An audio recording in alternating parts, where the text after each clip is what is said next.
Let me then address for you some of the things we are doing to make sure that we try to keep everything as safe as possible.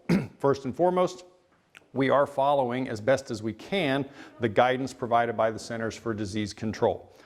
So item 1, if you are sick, please, please, please stay home. If you have the coronavirus symptoms, fever, a dry cough, shortness of breath, those are the types of things that you're going to need to stay home and perhaps have somebody come to our office even on election day with a note and get a vote by mail ballot for you.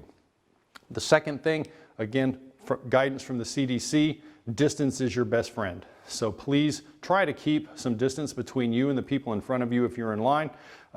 They recommend 4 to 6 feet, but of course, if you're a little closer, just simply don't engage with other people and talk to them, because that's how this kind of stuff gets spread around from coming out of people's mouths and onto you. We will be wiping down the hard surfaces in the polling place. The CDC guidance that we have received, we have antibacterial wipes in all of the polling places that will be being used intermittently to wipe down voting booths, privacy folders, all of the hard surfaces that we have.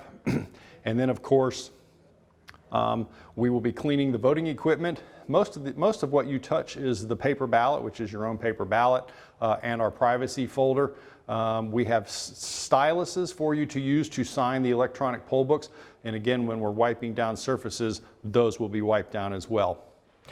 And then the biggest thing that you can possibly do is practice good hand hygiene. So the CDC, of course, recommends washing your hands often using soap and water. Wash your hands before you come in the polling place. Wash your hands after you leave the polling place. Now, of course, we have the same supply problems you do. So although we are going to try and provide hand sanitizer, we have the same problems purchasing it and finding it as you do. So where we know that we have very susceptible populations, we do have hand sanitizer for certain precincts. The rest of them, we are doing the best we can to get our hands on as much as we can.